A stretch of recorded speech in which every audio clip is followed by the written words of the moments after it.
Welcome everyone to the ACL FEMA webinar on emergency preparedness for organizations serving people with disabilities and older adults.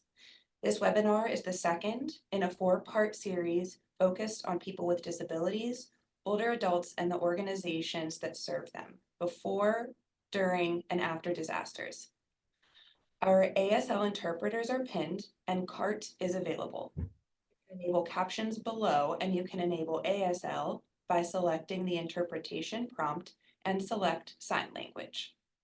Throughout today's presentation, we will be taking questions which will be addressed at the end of the session or in a follow-up email. Please use the Q&A option as chat has been disabled for this event. Your questions will be added to a repository of questions from this webinar series. It will become a resource as part of the series archive. My name is Casey Knopp, and I am a Management and Program Analyst in the immediate office of the Administrator at the Administration for Community Living, or ACL. I am a white woman with long reddish-brown hair and round gold-rimmed glasses. I will be moderating today's webinar.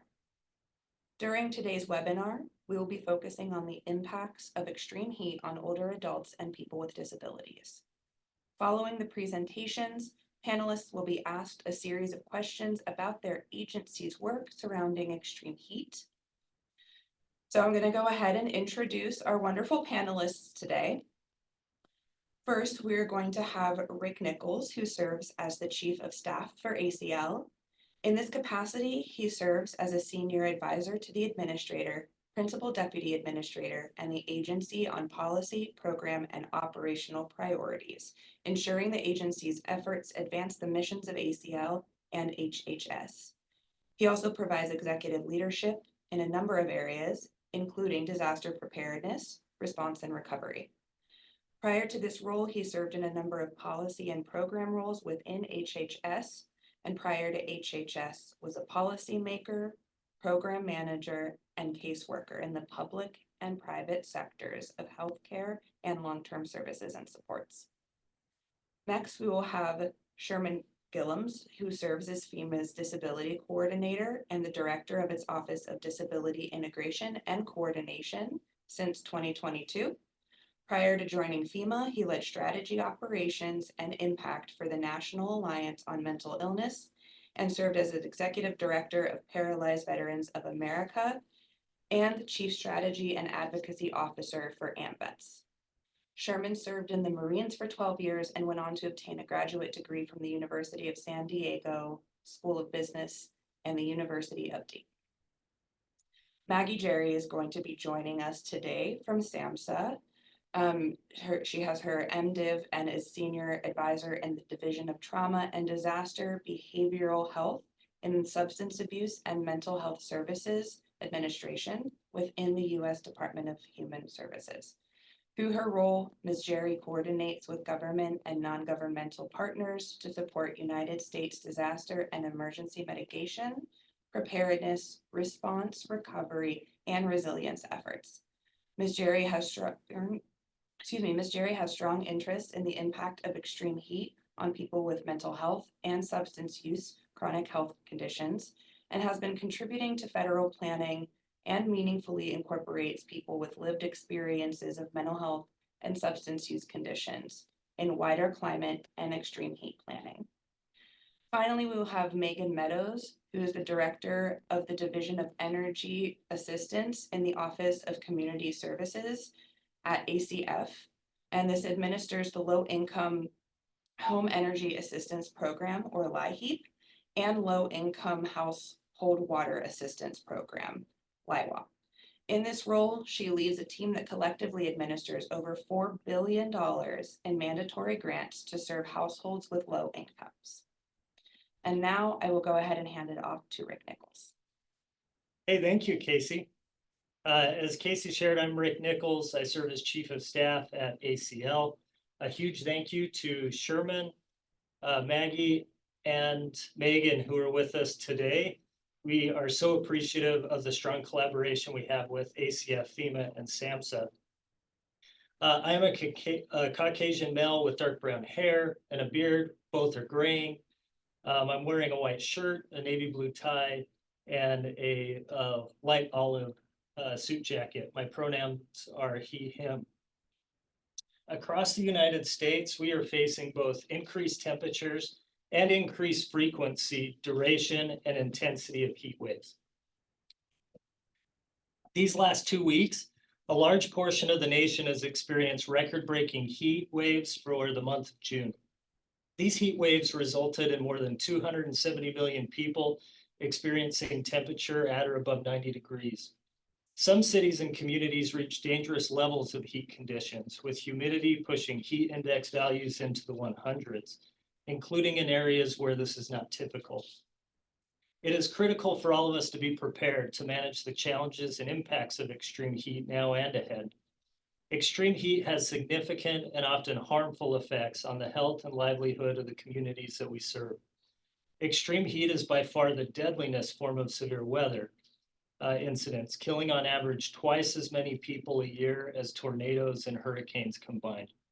In 2023, 1,168 people died of heat, the highest toll in 30 years. Older adults and people with disabilities are more at risk than most for heat-related illness and death. Some older adults and people with disabilities do not adjust well to sudden extreme changes in temperature due to multiple chronic medical conditions that change the body's normal response to heat. Extreme heat in particular exacerbates pre-existing conditions like cerebral, respiratory, and cardiovascular diseases. Many older adults and people with disabilities also take prescription medications that affect the body's ability to control temperature and sweat. These populations are also at higher risk of heat-related illness during periods of high daytime and nighttime temperatures. Currently in the United States, there are more than 78 million older adults over the age of 60 and more than 61 million people with a disability. Heat waves triple the risk of death for people with pre-existing and psychosocial disabilities. ACL is engaged with agencies across HHS and the federal government as disability and aging subject matter experts to increase awareness of the effects of extreme heat on these populations. We participate in the National Integrated Heat Health Information System, or NIHIS Extreme Heat Interagency Working Group, and help to ensure the needs and preferences of older adults and individuals with disabilities are represented in this key work. We provide stakeholders and grantees technical assistance and training to raise awareness of programs and resources across agencies and organizations that address the dangers of extreme heat as they relate to older adults, people with disabilities, their families, and caregivers. We want to thank the many aging and disability organizations in our grantee networks that are doing exceptional work to address the heat and climate needs of older adults and people with disabilities in their communities. We also want to thank direct care workers and unpaid caregivers for the critical support that you provide in advance of and during periods of extreme heat. Recently, the White House and the Centers for Disease Control and Prevention launched a nationwide heat and health tool to protect communities most impacted by extreme heat. The Heat and Health Tool is the first nationwide tool of its kind to provide heat health outcome information at the zip code level and is helping state and local officials identify communities most likely to experience negative health outcomes from heat, ensure that outreach and medical aid reach the people who need it most, and help decision makers prioritize community resilience investments. Look for a link in the chat to this tool's website. ACL statutory authorities and unique position within the federal government gives us the opportunity to represent, advocate for older adults and people with disabilities and ensure their needs and direct involvement are considered in policies, programs, and research. We're very pleased with the progress being made to include the voices of people with disabilities and older adults in the development of systems of safety and in preparedness and response efforts being tailored to their needs. We also acknowledge, along with our partners, we have a long way to go in this regard in better planning for and responding to climate-related disasters and emergencies. Properly planning and preparing for extreme heat events can mean the difference between health, severe illness, and even death. ACL is committed to continue to advocate and partner across the federal government and with other organizations at the national, state, and local levels on behalf of older adults and people with disabilities to ensure their needs are accounted for in disaster preparedness, response, and recovery policies and programs. With that, I'm now going to turn it over to my colleague, Sherman Gillums. Thank you so much, Rick. And it's so good to see all of you taking an interest in this important topic. If you've been anywhere in the US, you couldn't have missed the heat warnings across the nation. Now, as I talk about this, I'd like you to keep the number 7 in mind during this discussion we're going to have today. The body's resting core temperature is typically about 98.6 degrees Fahrenheit for most of us. This is only 7 degrees away from the severe harm that extreme weather can cause, such as heat stroke, heart failure, and dehydration, each of which can lead to death. Now, as I describe what happens as the human body approaches that 7-degree threshold, I'd like you to imagine how a loved one, a friend, or a neighbor with a chronic condition or disability would handle these situations. Let's start with heat stroke. Heat stroke occurs when the body responds to elevated temperatures by redirecting oxygen and blood flow away from the stomach and intestines toward the skin to cool down. When this occurs, toxins that are normally confined to the gut are released into the bloodstream, which can cause clots around the body, multiple organ failure, and ultimately death. Heart failure also occurs when blood flow redirects to the skin, except in this case, the heart goes into overdrive to pump more blood in order to keep a person conscious as the core body temperature rises, causing blood pressure to drop until the heart gives out. Dehydration occurs when excessive sweat causes a loss of liquids in the body that progresses into shock, causing organs to shut down from lack of blood, oxygen, and nutrients, severely stressing the kidneys, and can lead to seizures or death. Now, unlike dry heat, humidity heightens the risk by making it feel even hotter than the actual outdoor temperature. The denser or muggier the sweltering heat becomes in high humidities, the harder it becomes for sweat to evaporate, which is necessary to cool the body. When sweat sits on top of our skin, not only does this make it harder to cool down, the higher concentration of water in a gaseous state leaves less oxygen, which makes it harder to breathe and thus forces the body to work harder to beat the heat. Now, why am I describing these circumstances in sobering detail? Well, for one, many people have no idea how close they come to these dangers when they stay in the sun too long and develop things like sunburn or heat exhaustion. More importantly, though, when we give words to a problem like this, my hope is that it becomes easier to intellectualize the danger and thus easier to personalize for those who face the greatest risks. Now, before any of these happen, our bodies try to warn us, essentially making us human thermometers during heat events. Now, here's the thing about actual thermometers, though. There comes a point when the mercury rises so high, the pressure causes it to reach a veritable breaking point. And when this occurs in human beings, we call that death.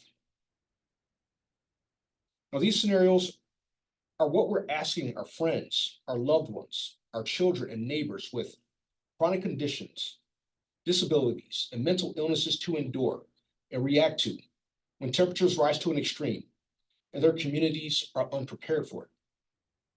We're asking them to recognize the signs of imminent heat stroke, heart failure, or dehydration as their core body temperatures climb 1 additional degree at a time until it reaches 7 and beyond, which is the point of no return for too many. The fact remains that many people depend on others to make the right decisions for them. Older adults with dementia, children with autism, people who are housebound, people taking certain medications, and people like me who cannot self-thermoregulate due to medicinal side effects or medical conditions. Our challenge here is to stop people who already face tough challenges in their everyday lives from becoming human thermometers that reach a breaking point due to lack of preparedness. And for the 23,000+ people who died due to extreme heat in the US last year, it's too late.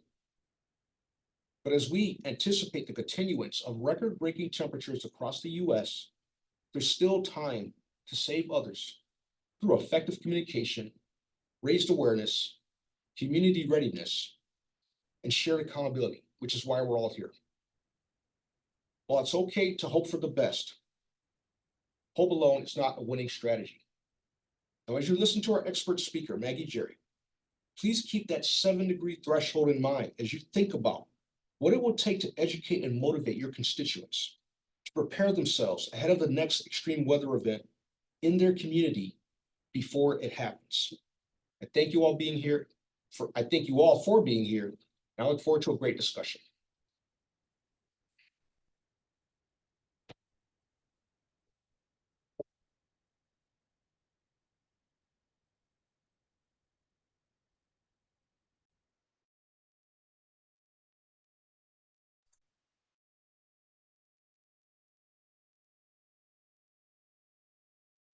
I'm waiting for Megan Meadows, so I just want to make sure that we have the right pattern here. Thanks, Maggie. And Megan, yes, please jump right in. Sure. Thank you so much. And thank you so much for having me here today. If it's possible to go ahead and share the slides, that would be great. But if not, I'll continue through today's presentation. Thank you so much. Thank you again for the opportunity to talk today. I want to share at the U.S. Department of Health and Human Services Office of Community Services, or OCS. We provide funds to over 200 grant recipients, including all 50 states, the District of Columbia, U.S. territories, and federally recognized tribes, over 150 federal recognized tribes in all. Next slide. So let me talk for a minute about LIHEAP. LIHEAP is a block grant, meaning LIHEAP grant recipients have the discretion to utilize their annual allocation based on the needs within their state or community. LIHEAP can be a critical tool to reduce the health and safety risks of extreme heat for households with low income. You may be familiar that LIHEAP can provide heating and weatherization assistance, but in addition, LIHEAP can also offer cooling assistance, summer crisis assistance, and help with purchasing, repairing, or loaning or replacing cooling equipment for eligible individuals and families. Next slide. Prior to sharing some of the specific ways that LIHEAP can provide cooling assistance, I wanted to share information regarding the allocation of LIHEAP funds in recent years. So as you can see, the allocation for funding during the last federal fiscal year has decreased by about $2 billion. I wanted to note this reduction as it has resulted in some grant recipients reducing or no longer having the capacity to provide cooling assistance. As I mentioned earlier, LIHEAP is a block grant, so it is based on the grant recipient's discretion on how to utilize these federal available resources. Next slide. Data has shown that the low-income households spend 3 times more of their income on energy costs than more economically stable households. 67% of low-income households experience high energy burdens. Black and Hispanic households have energy burdens that are 43% and 20% higher, respectively, than white households. LIHEAP can be a critical resource to ensuring that a household's energy burden is reduced overall. Next slide. As I mentioned previously, some of the types of cooling focus assistance that LIHEAP can provide. I wanted to also share some additional flexibilities regarding LIHEAP funding. LIHEAP can also provide access to cooling centers, as well as coordinated targeted outreach to households at greatest risks during periods of extreme heat, such as older adults, children, and individuals with family. LIHEAP can also help provide educational resources to households in danger of extreme heat, and I'll share some examples of those resources in the upcoming slides. Next slide. In fiscal year 22, LIHEAP provided $623 million in cooling assistance and served over 824,000 households with cooling and summer crisis assistance. In response to the assistance provided during extreme heat, the OCS created the LIHEAP Extreme Heat Dashboard. This dashboard is a great resource for grant recipients and stakeholders and provides information on extreme heat over time and the health impacts of extreme heat. The LIHEAP Extreme Heat Dashboard compiles resources from the CDC, the National Integrated Heat and Health Information System, and other sources so that grant recipients can be informed when making decisions regarding program implementation. And my colleague Heather, I believe, is going to be posting links in the chat for these resources available. Next slide. The last resource I wanted to share with everyone today is the LIHEAP Toolkit webpage. We launched this webpage last year as an additional informational resource for grant recipients and stakeholders. The LIHEAP Toolkit webpage provides resources for heating, weatherization, and cooling. Resources on the webpage include informational flyers, a social media toolkit, and safety pamphlets. OCS has also worked hard to lift up voices from the field by creating spotlight videos. On each of the pages I've discussed today, you can also take a moment and watch a video and see and hear the impact of LIHEAP can have on households in need. Additional videos can be found on the Administration for Children and Families YouTube page. The last two slides provide additional information and links to resources and our contact information. Next slide. I want to emphasize the energyhelp.us page. This resource is available for households to quickly determine if they might be eligible for assistance. By answering a few simple questions about their home, the system will then determine if the household may be eligible for assistance and, importantly, where to go for next steps. By visiting that page and sharing this resource with the homes that you serve, households can also have a phone to call in and seek additional assistance, and then again, that eligibility tool where they can know where to go for next steps. Again, I truly appreciate the opportunity to share information about LIHEAP and the program can have on households in need, especially during these extreme heat situations. Thank you so much, and I look forward to the additional discussion. Thank you, everyone. And I want to first say hello. My name is Maggie Jerry. I am also a white woman with lighter gray hair. I'm wearing an orange necklace, a blue striped shirt, and I have a virtual background that is kind of blue with some words of empowerment that come from my organization, the Substance Abuse and Mental Health Services Administration. I also use she and her pronouns. I want to thank ACL and the FEMA Office of Disability Integration and Coordination for inviting me to share information and ideas regarding the current urgent topic of extreme heat and understanding its effects. I want to, of course, take a moment also to mention my agency, the Substance Abuse and Mental Health Services Administration, which is the agency within the United States Department of Health and Human Services that leads public efforts to advance the behavioral health of the nation. Our mission is to lead public health and service delivery efforts that promote mental health, prevent substance misuse, and provide treatments and supports that foster recovery while ensuring equitable access and better outcomes. We envision a world in which people affected by or at risk of mental health and substance use conditions receive care, thrive, and achieve well-being. Before I say anything else, I want to emphasize a few key points that I think should be foremost in all of our minds. First, how we talk about extreme heat and climate affects people's mental health. As we talk about data that is alarming, and I will be sharing some data that is alarming, we must think in terms of actions that we can collectively take and that we can take as an individual people. Our communications must be actionable. Second, we just celebrated the 25th anniversary of the Olmstead decision on June 22nd. With that in mind, it's important to recognize that people with mental health conditions live independently in our communities and have a right to live in communities. As well, people with mental health and substance use conditions, in particular, people with substance use conditions who are in treatment, are considered a protected class as people with disabilities under the ADA. People with disabilities are covered under equity and diversity, equity, and inclusion efforts. Third, rising temperatures are an immediate public health and environmental hazard that interact with our health through a combination of factors. Three factors in particular: our physiology, our physical bodies, much of which Director Gillums was discussing in his opening comments. Our environments where we live, work, and gather. That's the second factor. And the third are social factors. And those social factors include our individual situations, but also the way that professionals and agencies view the scope of their work. All of these three, physiology, environment, and social factors, are interacting with our mental health and substance use health as well.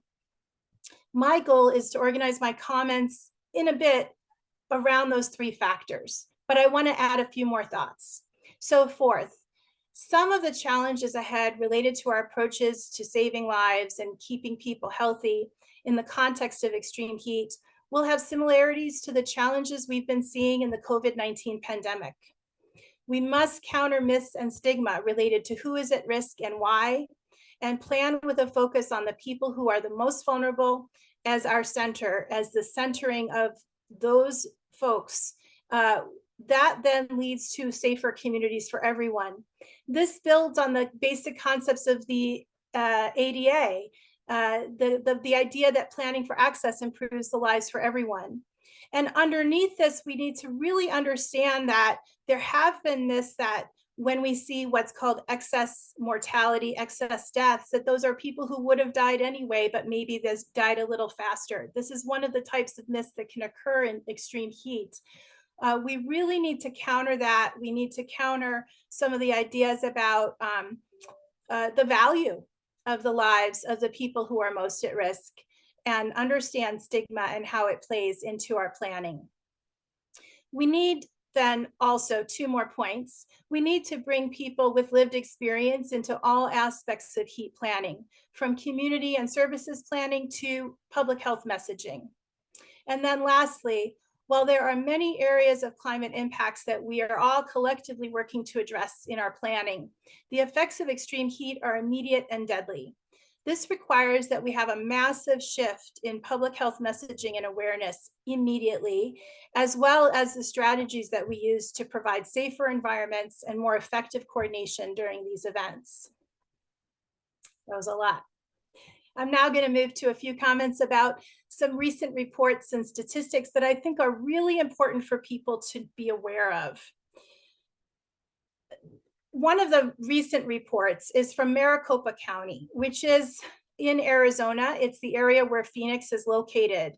The 2023 heat-related deaths report out of Maricopa County showed that 645 people had died in 2003 for deaths that were considered to be related to extreme heat. That's for just the county of Maricopa. That's not the whole state of Arizona. Of the people who died, 3 out of 4 were male, 2 out of 3 were over the age of 50, 3 out of 4 had injuries that from the heat that occurred outside that then led to their deaths.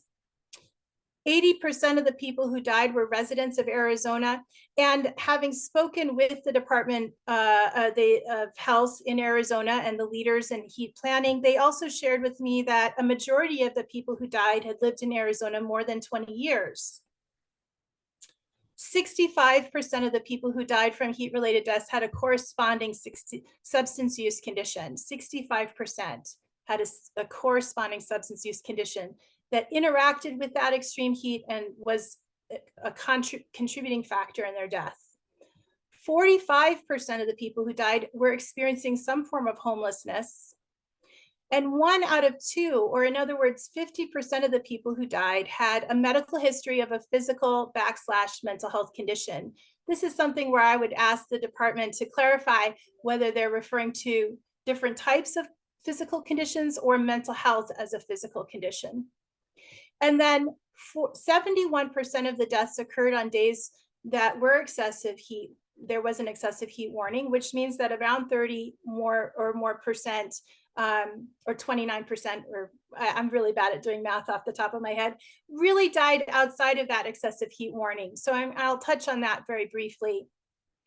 I now want to compare that report, which just came out of Maricopa County in April, with a report that New York City just published in the past week to 2 weeks looking at deaths from 2013 to 2022. I'm sorry, 2013 to 2022.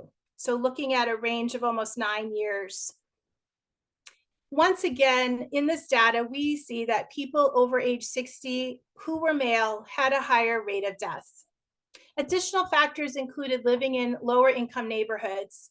And then a key factor was being Black, non-Hispanic, or African American.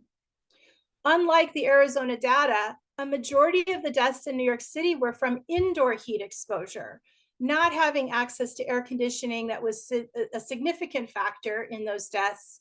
And this was coupled with social factors related to the cost of paying for air conditioning, such as the resources that LIHEAP seeks to address.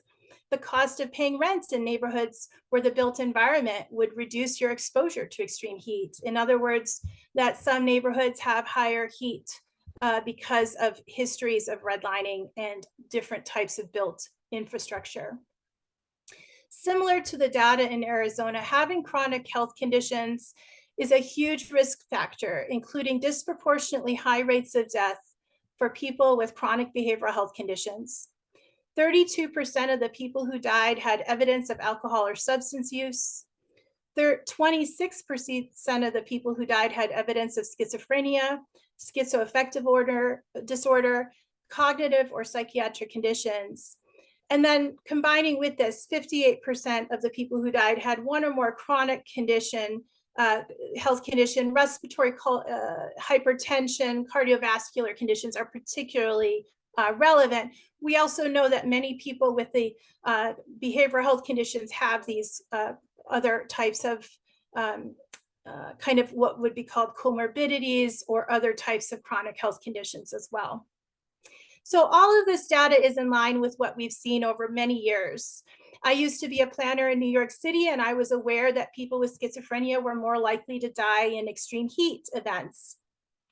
We saw a report coming out of British Columbia last year showing a 200% increase in heat-related deaths for people if they had schizophrenia.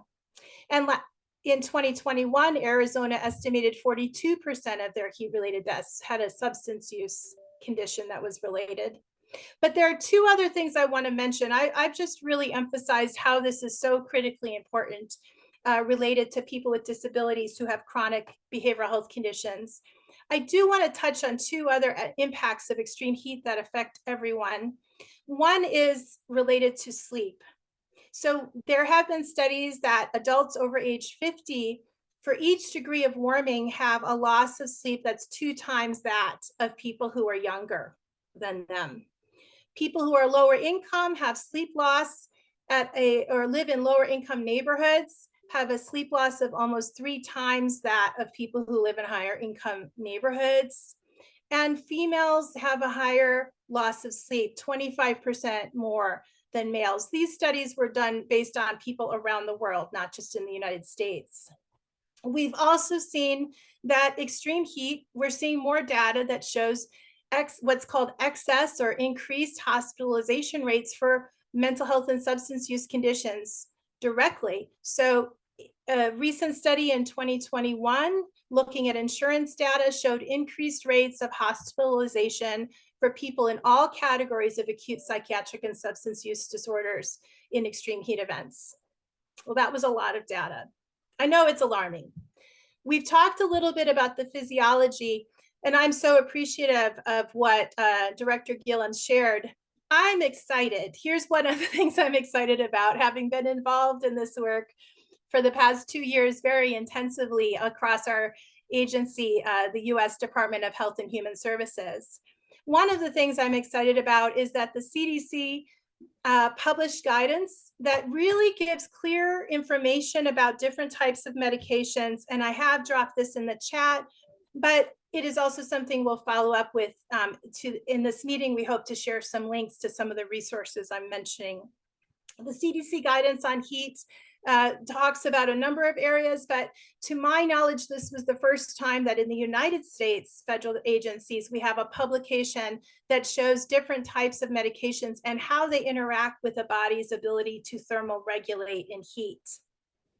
I'll mention briefly that the New York Times did a really excellent review of how to stay safe in extreme heat. And I have reviewed that and thought that their recommendations were quite good. One of the things I like to emphasize is, I know this isn't possible for everyone, but actually, if you are having a heat reaction, if possible, getting into a bath will have a significant effect. So showers and baths are extremely important, and having that water bring the heat out of your body happens immediately. We all need to learn more about what it is to feel the effects of extreme heat and become knowledgeable of when our bodies are telling us to take immediate steps for protection. We know it's important to not go out at certain times, but we also perhaps are not as aware of how this interacts with the body's inflammation. And some of the effects of an extreme heat exposure can last longer than even you realize after you're starting to feel better. So there's really a need to kind of enhance our understanding of that and how this also interacts with our brains, our neuro kind of cognitive thinking once we've started to feel the effects of extreme heat. There's a type of extreme heat of physiology and experience of heat stroke that's called classic, and then there's one that's called exertion when you're exercising. So in some of these classic extreme heat exposure events, we're talking about people who are older and people who are younger. Children and older adults have some of the more difficult times processing that extreme heat exposure, and then people with certain medications, which we've been discussing. So that's a little bit on the physiology. I want to take a moment on the environment. I've dropped another recent public-facing attempt at public education that I was a part of, which is a global heat effort where there was a kind of a quiz that you can take on indoor heat and understanding whether you the myths and the facts about indoor heat. This is for an audience of people around the world, but it will hopefully be a way to learn as well. We're seeing a lot of work happening around heat islands, built environment. In essence, we really need to do more to look at this, not only at the individual preparedness level, but really how we have built our communities, the policies we have in place. Even I think New York City has looked at landlords and what they allow or do not allow in terms of air conditioning temperatures and so on. And I also have information about recent work by HUD, a press release that they're working to look at the effects of extreme heat.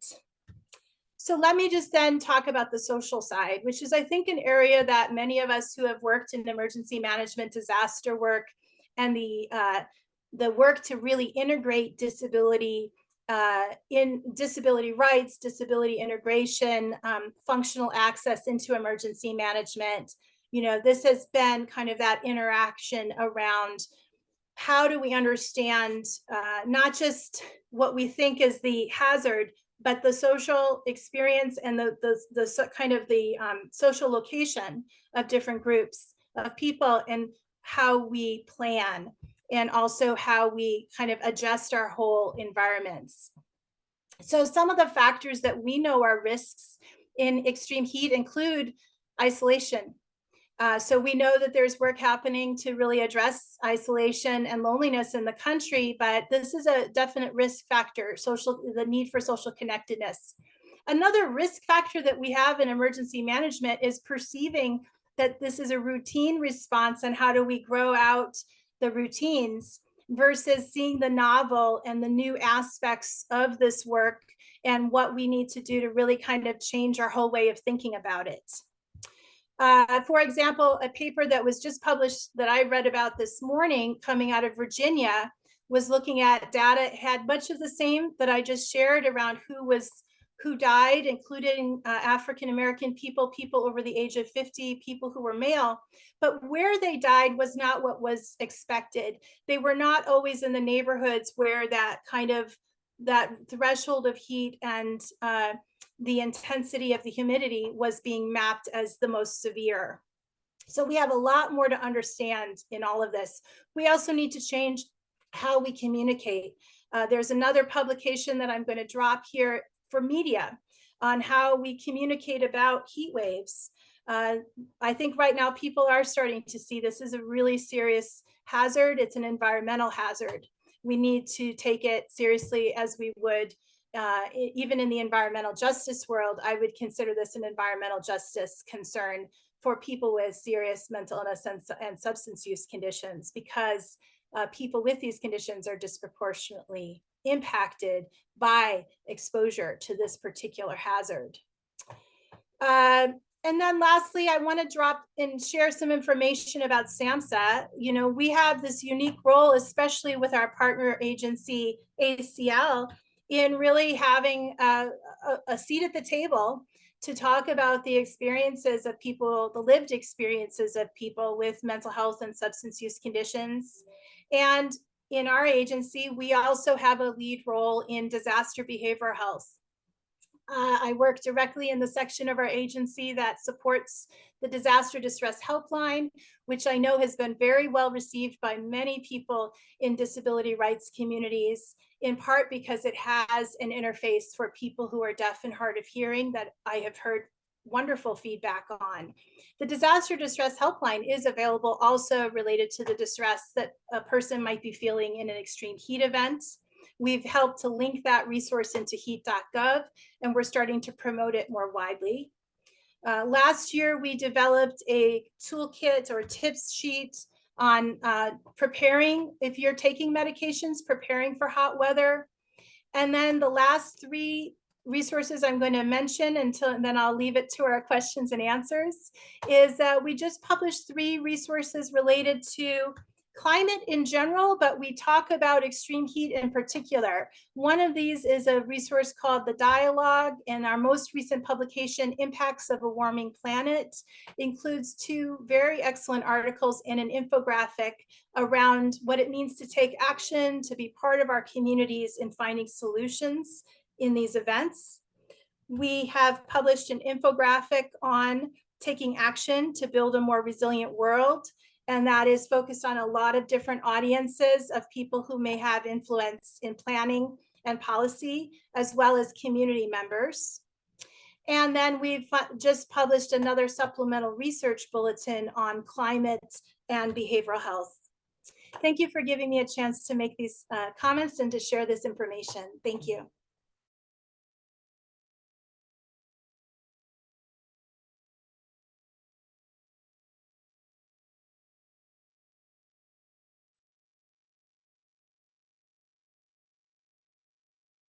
Oh, wait, we're having, oh, there we go, some technical issues. All right, thank you so much to everybody on the panel. So we're gonna go ahead and dive into a few questions to pose to all of you. So the first question is, what strategies can enhance older adults and people with disabilities resilience during periods of extreme heat? Helpful. I'll go first. Maggie and Sherman, you guys hit several. I'll just look to add to that. I think during extreme heat, Maggie, you called out well, a cool bath or shower can make a great difference. Air conditioning, of course, can provide immense help, even 1 to 2 hours of it. If you do not have that at home, I think it's important for individuals to have in mind how to get to a cooling center. And know those well in the community. Hopefully the word gets out, and that's a critical role that organizations can play. I had a conversation with a neighbor yesterday, and they shared about their father who lived in the Sun Belt, mid-80s, had not turned on their air conditioning just yet. And so part of it is really just ensuring that individuals have in mind that there's a certain point at which cost-saving measures should no longer be your priority. You really need to focus on your health. And if your body really doesn't quite know the difference, or you run cold, there's a certain point at which you really need to implement these preventative measures. Stay hydrated. Maggie, you stated well, those with substance use conditions, this can be very dangerous. When you're trying to hydrate, it's important to stay away from alcoholic beverages, coffees, caffeinated sodas. We need to be careful with the amount of time that we spend outdoors and go outside, especially for exercise. Really limit that time, do what's needed. Ensure you know from your doctor. We talked about prescription medications, the effect of those, how they might have an impact on heat-related illness for an individual. We also need to have in mind when it comes to fluids, can electrolytes be a source that's helpful? When should we also avoid those depending on our health situation? Draw your curtains. 40% of heat in the home can come through windows. So have in mind how to regulate with that. Wear loose clothing. Do not run your oven. I think it's critical for people to understand, especially for older adults, people with disabilities, they want to be independent and they are proud of how they live independently in the community. During a power outage, it's not wise to be alone. So ensure that we're in contact with family and friends, and ideally just not be in a place where you're alone. Stay out of a hot vehicle, keep others out of hot vehicles, especially older adult, person with this disability, child, whoever it may be. And we just need to take heat seriously and not ignore the danger signs, as has been said in so many ways when it comes to nausea, dizziness, and fatigue. Others want to add anything else in this? Yeah, I would add in that, of course, for our low-income customers, whether they're seniors, disabled or young children households, which LIHEAP targets actually, to apply for the low-income home energy assistance program. And Megan mentioned this during her presentation. Go to energyhelp.us. It's just that easy, or have them call 866-674-6327. Apply for that assistance now. If they are in a disconnect or termination, that raises that level of urgency because we don't want them to lose their power, which could include their air conditioning or their refrigeration, and just be cognizant of that. So if they're eligible, let's get them in, let's get them applied. Please note that if they're about to be terminated or disconnected from services, we need to prevent the electricity from being shut off and get that reconnected as soon as possible. And, you know, the other thing is that LIHEAP is a block grant, so it's up to the grant recipient what services are provided, but some grant recipients, states, tribes, and territories will provide air conditioning units. Maybe that's a window unit or one unit to cool one room in the home.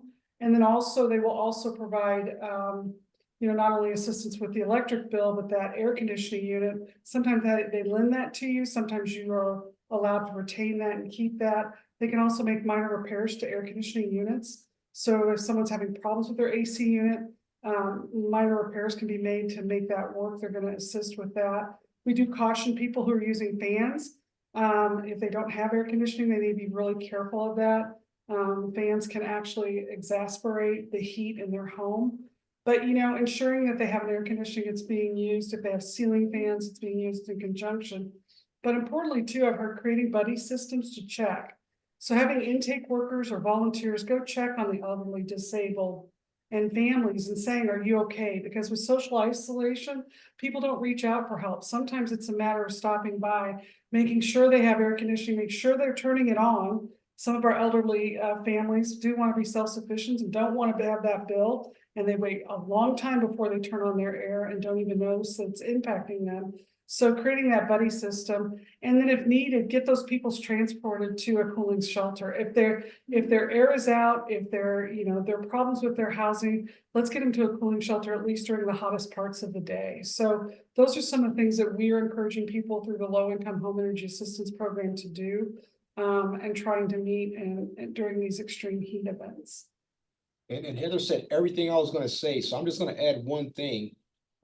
Take advantage of what technology offers. There's this thing called the Nextdoor app, and typically people will talk about their experiences as these things are happening. And the one thing we don't want to do is have people reaching out because they don't have transportation. They don't know where a cooling zone is. Maybe they live in a crime-ridden neighborhood and they don't want to open their doors and windows, which happened in Chicago in the mid-90s. But now we have technology that connects us. So let's watch social media, maybe have mom and dad, if they're older, check in every now and then. Ideally, you want to check twice a day during extreme heat weather events, because they may be fine at nighttime, and then in the daytime it accumulates. So I would say, yeah, let's stay connected in ways that we didn't have in past times.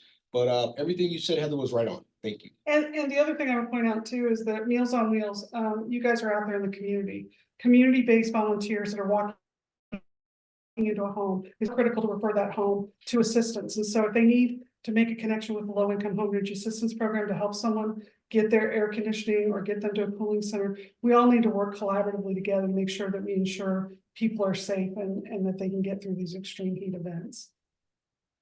Okay, I'm going to add to this from lived experience. I am from Southern Arizona. I live in Tucson, Arizona. I grew up in Tucson without a car. Now, people think I didn't know how to drive because I lived in New York City as an adult, but that's not why. I lived in a household that had less than $500 a month for 3 people. My mother had schizoaffective illness. She's no longer with us. I currently live in Tucson and I'm an older adult now. I did not understand extreme heat. I forgot. And I almost died doing an errand my first year here because I decided to ride my bicycle and I did not take 106 degrees seriously because my memory of 106 or what I was capable of was different.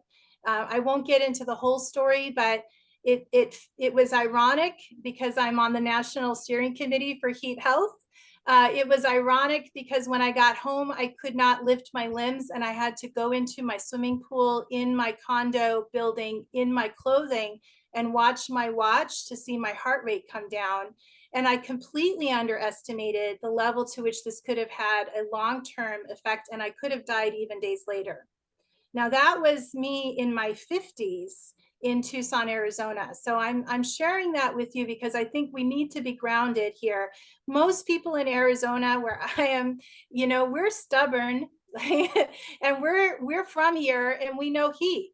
So we don't want to use these tools. It's both cost, but it's also what we're normed to. I grew up with something called swamp coolers.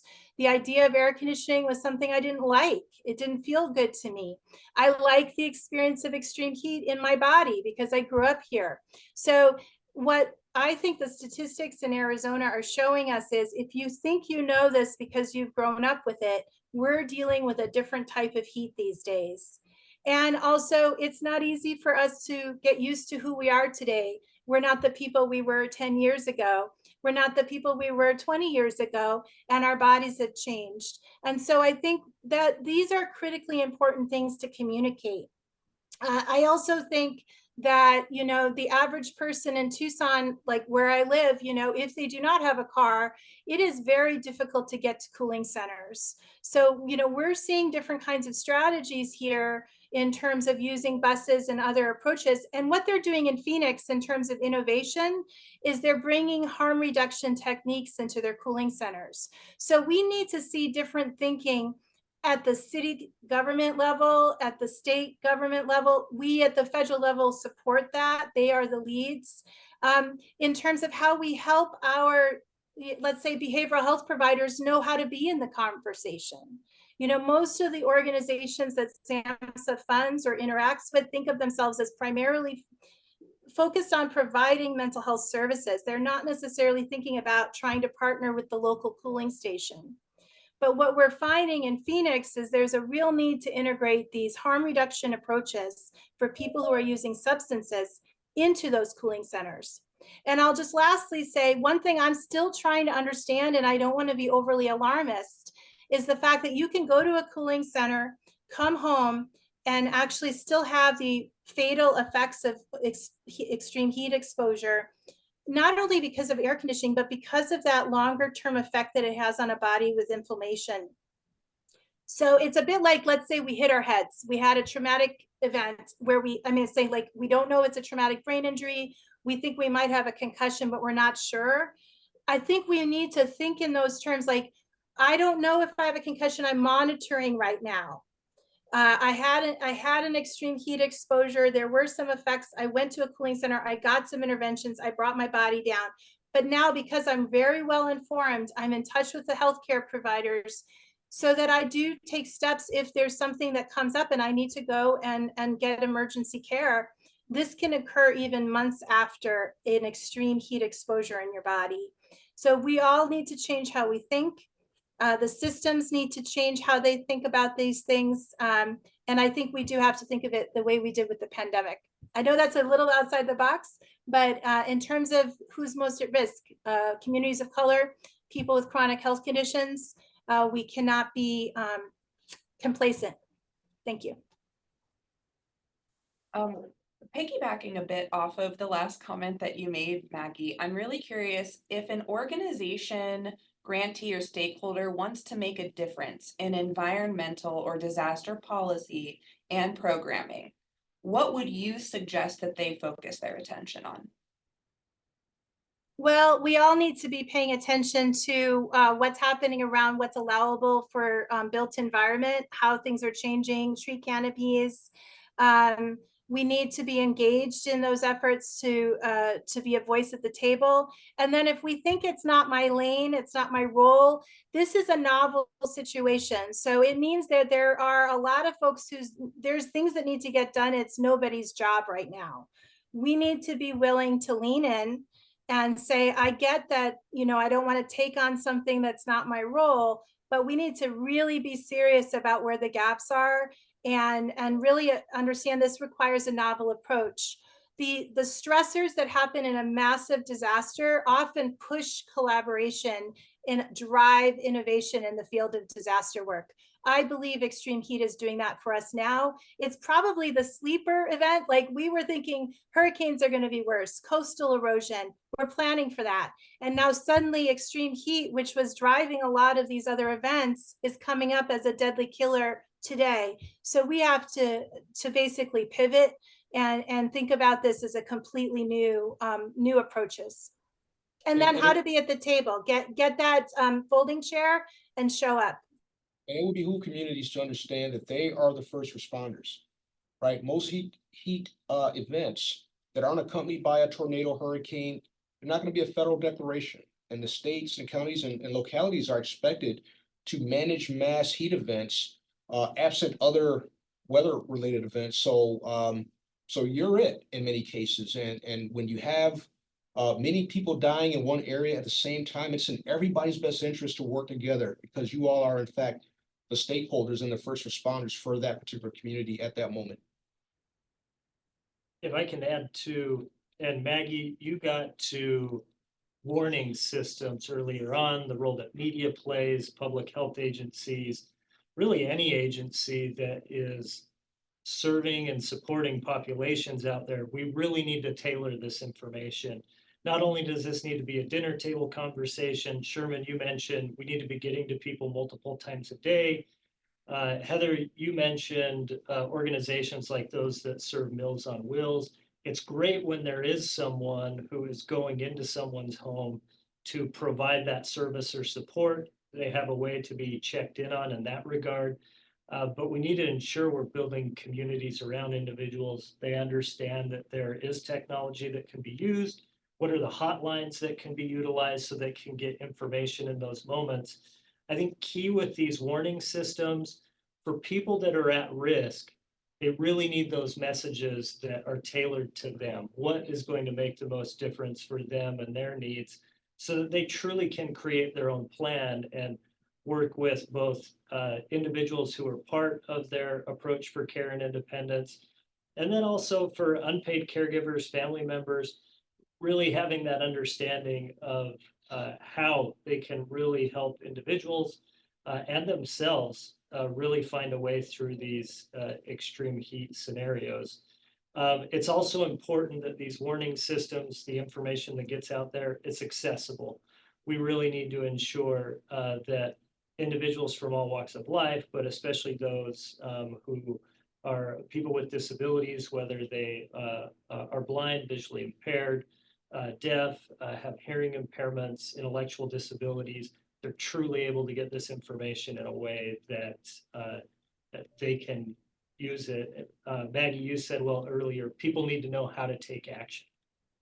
So I have two final pleas for the group before we close, and we're already at time. One, Disability rights groups have made such an enormous impact on the world of emergency management. And I'm so happy that these groups, independent living centers and so on, have been including people with psychiatric disabilities, especially in the past 10 years. I've seen that trend more and more.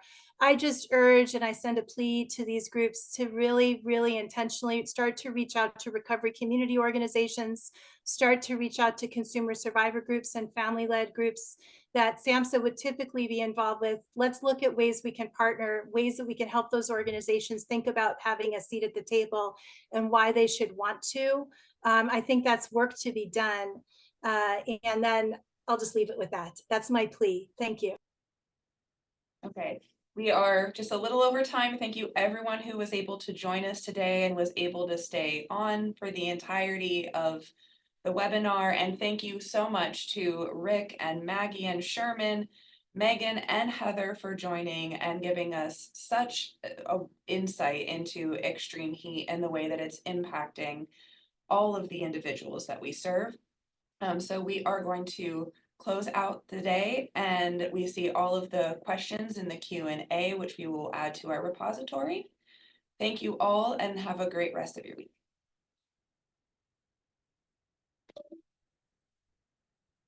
Water, everybody.